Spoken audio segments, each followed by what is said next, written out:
Alright, so in this video I'll be making a mini 1x2x2. This puzzle is a proof of concept for another puzzle I'm working on.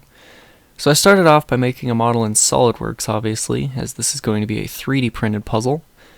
Making the model took about 30 minutes, as it's a fairly simple puzzle, and then it was off to 3D printing.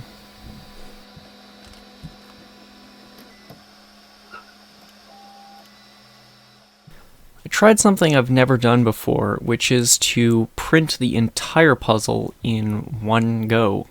It's such a small puzzle that it's actually pretty practical to just stack up all the pieces and print it all in one go. It took about 30 minutes to print, which was really nice. I purposely made the tolerances on this puzzle way too tight. I did this because I wanted the puzzle to be as tight as possible, because any rattling on such a small puzzle would almost certainly make it fall apart. Once the pieces were done, I started looking over them, and I realized that some of the grooves were just a little bit too small, and the pieces didn't get printed properly. The slicing program just decided to omit some of the smaller grooves. So I had to go back and start over.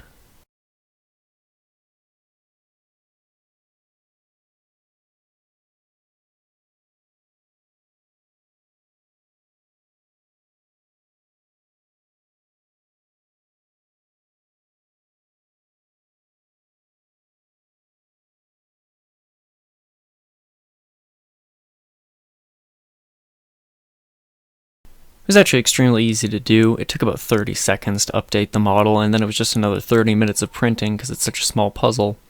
So anyways, I spent about 45 minutes slowly cutting away at the plastic just so I could get the tolerances as tight as possible. Now, since this puzzle does not have any screws, I wasn't actually sure if I was going to be able to assemble it or not, because all the pieces kind of hooked together. So what I did was I split one of the edges so that I could glue it together. And hopefully, if I, glued it tight enough, so I'm really making it as tight as possible, I could just glue it once and then it would be permanently assembled. So I set it aside and let it dry for about an hour, and when I went to make my first turn, it completely fell apart.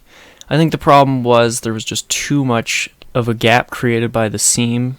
So anyways, I just went ahead and printed another just normal unsplit piece, and I was actually able to get it assembled just by kind of using a little bit of a trickery, but the turning was good, so it was time to sticker it. I haven't actually stickered a puzzle, or at least cut stickers for a puzzle, in a very long time, so my first go at it, I made the cuts 12 millimeters, so the stickers were 12 millimeters, and they were a bit too big. Then, of course, I had to go and cut the pieces, or cut the stickers at 8 millimeters, and 8 millimeters proved to be too small. And so, of course, I actually measured 5x5 stickers, and they were 10 millimeters. So I made 10 millimeter stickers, went ahead and stickered it up. The green side actually turned out way better than all the other ones.